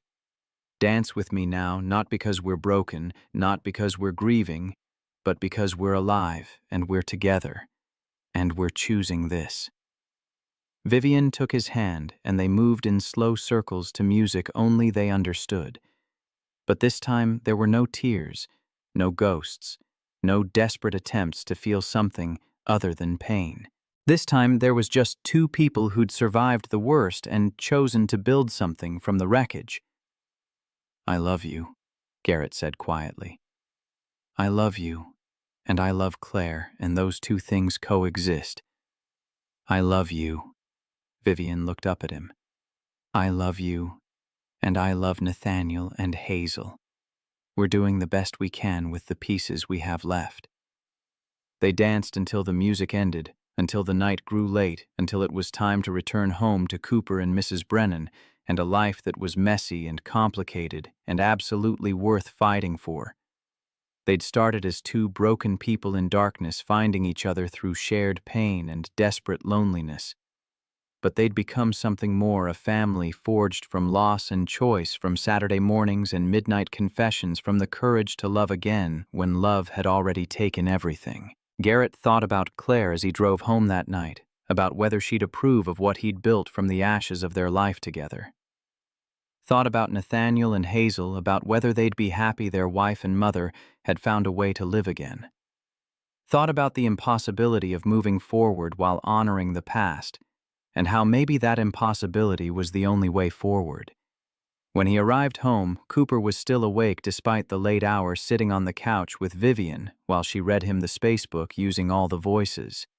His son looked up when Garrett entered and smiled with Claire's smile. Dad. We're at the part about black holes. Miss Vivian says they're not really holes, they're more like gravitational wells, where escape velocity exceeds the speed of light. Garrett finished joining them on the couch. Exactly. Cooper snuggled between them. Mrs. Brennan says our family is like reverse black holes. Instead of sucking everything in until it disappears, we pull people into orbit and make them part of our gravity. Vivian laughed. Mrs. Brennan has very creative physics theories. She's right, though, Garrett said quietly. We pull people in. We make them part of our gravity. We choose love even when it's terrifying. He looked at the 2 people flanking him, his son who'd inherited his mother's wisdom and resilience, the woman who'd learned to live again through sheer force of will and Saturday mornings. Looked at the photos on the walls showing families that had been and families that were becoming. looked at the evidence that life continued even after loss, that love expanded to include both the dead and the living. And Garrett Sullivan, widower and single father and mid-level analyst who'd followed the sound of grief one midnight and found something worth surviving for, finally understood what it meant to be whole again. Not healed. Healing would take a lifetime, would involve setbacks and hard days and moments when the past threatened to consume the present. But whole in the sense that mattered, surrounded by love, choosing life, honoring the dead by refusing to stop living, by dancing when someone asked, by taking chances on connection, by being brave enough to love again, even when love meant risk. Cooper yawned. Can we finish the chapter? Of course. Vivian resumed the story, and Garrett listened to her read with all the voices heard. His son's delighted laughter felt the weight of chosen family and second chances and imperfect but beautiful new beginnings. He thought about that first night, about the broken CEO dancing alone in her office, about his own loneliness echoing hers across the empty building. They'd found each other in darkness. They'd built something in the light. And all of that, every risk taken, every boundary crossed, every moment of vulnerability and courage, all of it was enough. It was more than enough. It was everything.